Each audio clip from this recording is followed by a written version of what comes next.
नमस्कार, आप देख रहे हैं आरएडी न्यूज़। मैं हूं योगेश चक्रवर्ती। बिहार का मौसम का तापमान लगातार गिरता जा रहा है, लेकिन बिहार की राजनीतिक का तापमान लगातार बढ़ता जा रहा है। जैसे जैसे लोकसभा के चुनाव नज़दीक आते जा रहे हैं, नए नए उम्मीदवार भी मैदान में आते जा रहे हैं। ताज़ा नाम जुड़ा है आरजेडी सुप्रीमो लालू प्रसाद यादव की बेटी रोहिणी आचार्य की। जी हाँ, ऐसी संभावना, ऐसे कयास लगाए जा रहे हैं कि रोहिणी आचार्य काराकाट, पाटलिपुत्रा या फिर सारण से लोकसभा का चुनाव लड़ सकती हैं।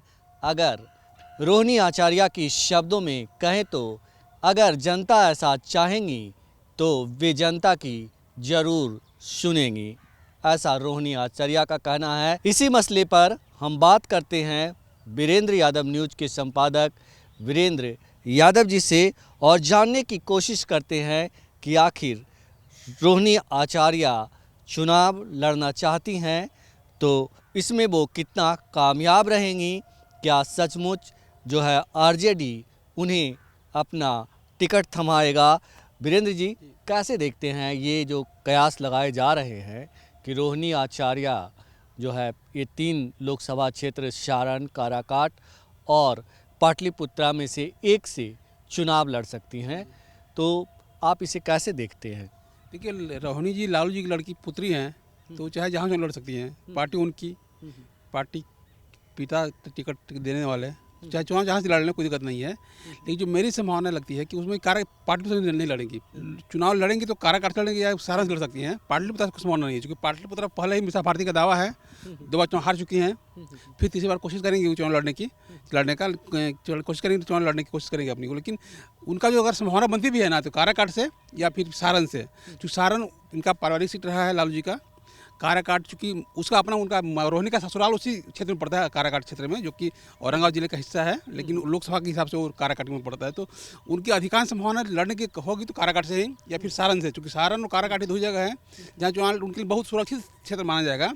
ज़्यादा सुरक्षित माना जाएगा सारण को ही, क्योंकि वहाँ कई बार चुनाव हार वो अब हो गया लगभग कुशवाहा लैंड है। लगातार 3 चुनाव से परिसीमन के बाद से कुशवाहा को जीत रहा है काराकाट से। तो उस काराकाट क्षेत्र में जहाँ कुशवाहाओं की लगातार जीत हो रही है, उसमें जोखिम लेना नहीं चाहेंगे या कि नया प्रयोग करेंगे।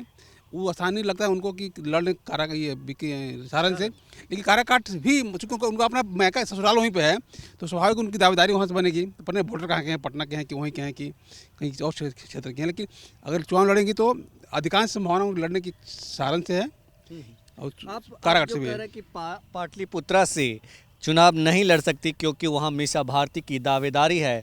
मीसा भारती लगातार 2 बार से वहाँ से चुनाव हारते रही हैं। तो रोहिणी आचार्य एक ऐसी बेटी के तौर पे जानी जाती हैं जो बहादुर की श्रेणी में आती हैं और सोशल मीडिया पर भी जो है लोगों से भिड़ी रहती हैं। ऐसे में हो सकता है रामकृपाल यादव को धूल चटाने के लिए वो पाटलिपुत्रा से भी चुनाव मैदान में उतर सकती हैं। लड़ाई तो किसी और से नहीं है, पर लड़ाई को वहाँ से लड़ना पड़ेगा उनको। जिस सीट पे बहन लगातार 2 सालों 2 चुनाव प्रयास कर रही हैं, उनका ससुराल भी उस क्षेत्र में पड़ता है, जो वहाँ की बेसिक मतलब उनका अपना जो है क्षेत्र। तो फिर उससे पहले मीसा भारती फरियाना पड़ेगा उनको, तब जनता से फरियाएंगे।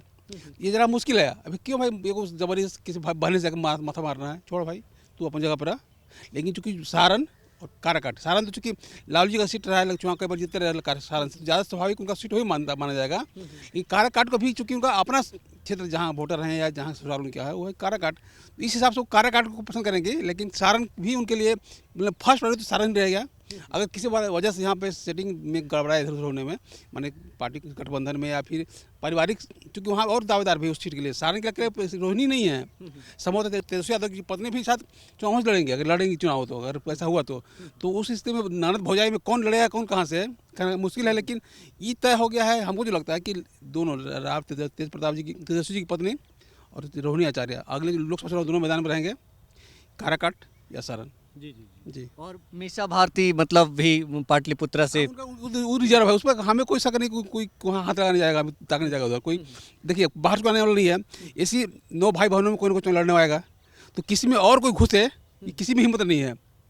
तो इसलिए मीसा भारती सबसे बड़ी हैं, उनसे कोई टकराव नहीं। ये बताइए बीरेन जी कि अगर रोहिणी आचार्य जी चुनाव मैदान में उतरती हैं, सारण हो या काराकाट हो, तो उनकी जीत एक तरह से पक्की मानी जाएगी। नहीं, क्यों नहीं, क्यों नहीं पक्का नहीं। यहाँ कुछ पका नहीं होता पॉलिटिक्स में। जब लालू जी चुनाव हार गई पाटलिपुत्रा में, मीसा भारती चुनाव हार गई पाटलिपुत्रा में, तो पक्का कुछ नहीं है, परिणाम कुछ हो सकता है। या पहला पक्का मांग चलिए कि थोड़ा इसमें होता है जी, अटल फिर बाद चुनाव हार जाते हैं, लालू चुनाव हार जाते हैं मधेपुरा में जाके, तो फिर बाकी का ऐसा कुछ नहीं कि जितना माना पक्का। हालांकि उम्मीदवार होंगे तो आचार्य को लेकर मैं इसलिए कह रहा हूँ कि रोहिणी आचार्य को एक सिंपैथी वोट भी मिलेगा, क्योंकि उन्होंने लालू प्रसाद यादव को किडनी अपना दिया, जो साहस कम लोग दिखा पाते हैं, और उस एक बेटी के तौर पर उसने एक बड़ा फैसला लिया उन्होंने, और अपने पिता को किडनी दी, एक तरह से जीवन दान दिया अपने पिता को, और इसकी काफ़ी सराहना हुई थी। और पूरे ना हम कहेंगे सिर्फ बिहार में बल्कि देश में, दुनिया भर में रोहिणी आचार्य का नाम गूंजा था, और रोहिणी आचार्य ने काफ़ी मतलब वाहवाही लूटी थी, और ये वाहवाही वाली काम भी थी। तो रोहिणी आचार्य का इसलिए मैं कह रहा हूँ कि उनकी जीत, क्योंकि सहानुभूति वोट उन्हें मिलेगी मेरे हिसाब से। क्या रोहिणी आचार्य जी किडनी देने के पहले बुक करा ली थी सिस्टम अपने लिए क्या, कि हम तभी देंगे सीट दीजिएगा लोकसभा का? अरे एक बेटियों का फर्ज निभाया उन्होंने, निभाया नहीं, पिता को जो एक बेटी का फर्ज निभाया उन्होंने, उस इस बेटी के फर्ज को आप चुनाव से जोड़ सकते हैं भाई? अब तो बेटी का उस फर्ज को ही नकार दे रहे हैं चुनाव से जोड़ के। नहीं, मैं ये नहीं कह रहा, आप मेरी बातों को नहीं समझ रहे हैं। हम कह रहे हैं कि जो बेटी अपने पिता को किडनी दे सकती है, अगर जनता उसे अपनी आंखों पे बिठाएगी, तो वो अपनी जनता के लिए कुछ किसी भी हद तक का अच्छा काम करेगी, बेहतर काम करेगी, ये कह रहे हैं। जनता को तो करना है, हमको तो करना है, जनता ने क्या करेगी वो, लेकिन किडनी दी है इसलिए टिकट मिलेगा और जीत जाएंगे, ऐसा कुछ नहीं है। जनता पूरा हो सकता है, पूरा 100% वोट उसको दे दे, ये हो सकता है, हम नहीं कर रहे, लेकिन किडनी दी है इसलिए वोट मिलेगा, ये हम इसके पक्ष, इससे समर्थन की पक्ष में। वोट इसके लिए नहीं मिलेगा, टिकट इसके लिए मिलेगा। आप तो ही कह रहे हैं कि वोट टिकट की बात कर रहा हूँ भाई, बोले कि जब पार्टी वोट भी मिलेगा, वोट भी मिलेगा और टिकट भी पार्टी मिलेगा। उनकी है, टिकट उनको बांटना है, चाहे जिसको दे दे, आपको टिकट मिल जाएगा, वोट मिलेगा आपको भी। मुझे नहीं देंगे ना, नहीं देंगे आपको भी नहीं देंगे और मुझे भी नहीं, मुगलते में मत। नहीं, मान लीजिए टिकट मिलता है आपको भी, आपको ये बताइए कि अगर रोहिणी आचार्य चुनाव लड़ना चाहती हैं, उन्होंने कहा है कि हम अपने माता पिता की बात मानते आए हैं अभी तक, अगर जनता हमसे कुछ कहेगी तो मैं उनकी भी बात मानूंगी।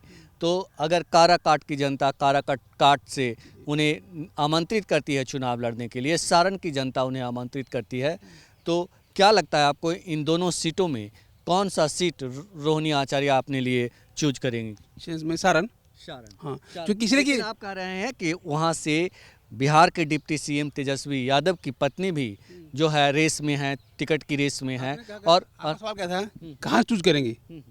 वहाँ दो विकल्प था ही नहीं, सीट का विकल्प था। जी, विकल्प सारण बहुत सेफ है, बहुत सेफ है जी। हम कह रहे हैं कि अगर तेजस्वी यादव की पत्नी भी चुनाव की मैदान में उतरने की चाहत रखती हैं, वैसी स्थिति में तो है कि मतलब एक ही को टिकट मिलेगा एक जगह से, तो हो सकता है कि रोहिणी आचार्य काराकाट से चुनाव मैदान में उतरें, तो काराकाट जितना उनके लिए कितना मतलब कड़ा काम होगा, चुनौती वाले काम।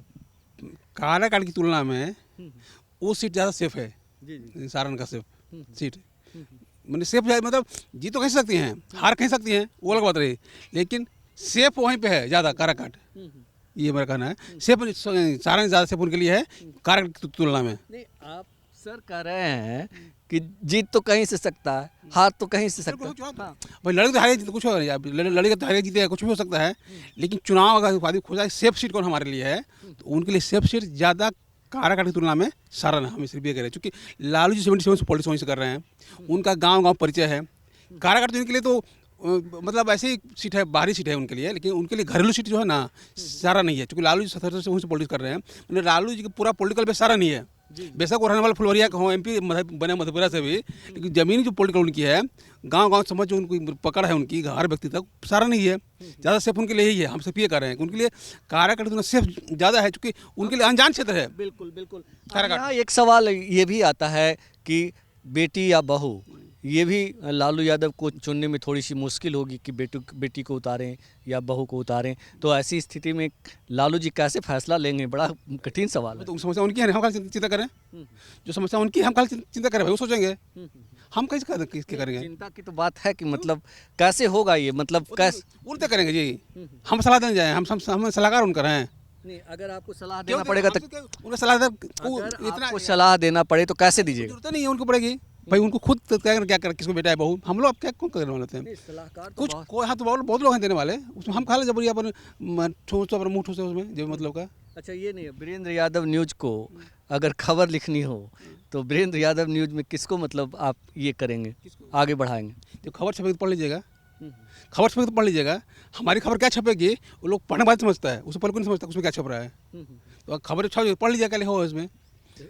ठीक है, आप एक्सक्लूसिव खबरें छापते हैं तो एक बार पहले बता दीजिए। बता दे भाई, हमारा पाठक पल खबर पढ़ता है, जब पढ़ी खबर छप न्यूज के दर्शकों को भी बता दीजिए सर। नहीं कह तो रहे हैं, जब खबर छप जाएगी खबर पढ़ लीजिएगा निकाल के। हमारी खबरें लोग छपने के बाद देखते हैं कि क्या छपी खबर है, उससे पहले तो हम भी नहीं जानते हैं कि हम क्या छाप रहे हैं। 3 दिन फैसला था लास्ट में, और वो 3 दिन इतना फास्ट सबको काम होता है ना। ये बताएं सर कि जिस तरह से मतलब रोहिणी आचार्य की खबरें हर जगह छप रही है, हर प्रमुखता से जिस तरह से ये आ रही है खबर, आप कैसे देखते हैं? रोहिणी आचार्य के बारे में अगर कुछ जानते हैं तो बताइए कि हाँ वो इंटरेस्टेड हैं राजनीति में आने के लिए या नहीं। देखिए भाई, रोहिणी जी लालू जी की बेटी हैं, तो कहावत है कि मछली के सिखावे में पड़े कैसे तरल जाए। तो पॉलिटिकल फैमिली के जानती है पॉलिटिक्स कैसे करते हैं, लगातार विभिन्न मुद्दों पर बोलती भी रही हैं, लिखती भी रही हैं। तो इस मामले में कोई संकट कहाँ है भाई? पढ़ी लिखी हैं, पॉलिटिकल हैं, पॉलिटिक्स में एक्टिव रहती हैं, कई मुद्दों पे बोलते रहती हैं पार्टी के या कहीं के परिवार की ओर से, पार्टी से कम परिवार को ज़्यादा बोलते रहती हैं। वो बोलते रही तो उसमें नया चीज़ क्या है, उसमें सिखाना क्या है उनको भाई? टिकट मिलेगा तो जनता भी तय करे क्या करना है हमको, जनता तय करेगी। और वो उन्हें सिखाना नहीं है, राजनीतिक परिवार में पैदा हुई हैं और हमेशा वे खास करके जो गंभीर मसले होते हैं और जहाँ तक कटाक्ष करने वाली बात होती है तो रोहिणी आचार्य जो है सोशल साइट्स पे पीछे नहीं हटती और अपने विरोधियों को जमकर लताड़ती हैं। इसीलिए रोहिणी आचार्य की अपनी एक अलग पहचान भी है कि और जो उनकी बहनें हैं जो आमतौर पे चुप्पी साधे रहती हैं, लेकिन रोहिणी आचार्य किसी भी मुद्दे पर जोरदार तरीके से अपने और अपने परिवार की बात सोशल मीडिया पर रखती हैं। हम आपको बता दें कि रोहिणी आचार्य के लोकसभा चुनाव लड़ने की जो कयास लगाए जा रहे हैं वो यूं ही नहीं है। दरअसल औरंगाबाद के एक पत्रकार ने उनसे बातचीत की है। वीरेंद्र यादव जी से हम जानना चाहेंगे कि वो कौन से क्या नाम है उनका और किस तरह उन्होंने बातचीत की है रोहिणी आचार्य से। उपेंद्र कश्यप पत्रकार हैं वहाँ पे औरंगाबाद, उन्होंने बात की थी, उन्होंने खबर भी लिखी थी, उसके बाद ही खबर स्टैंड हुई, फिर खबर चलनी शुरू हो गई, मतलब उस खबर के बाद ही खबर स्टैंड हुई है। जी इतना ही है। तो उपेंद्र कश्यप नाम उनका है। जी उपेंद्र कश्यप से मैंने भी अभी कुछ देर पहले बात की, जब मुझे ये प्रोग्राम करना था उससे पहले उनसे मैंने बात की और उपेंद्र कश्यप ने कहा कि रोहिणी आचार्य जी एक लाइन में बोली कि जिस तरह हम अपने माता पिता की बात मानते हैं, हम काराकाट शारण की जनता की भी बात मानेंगे।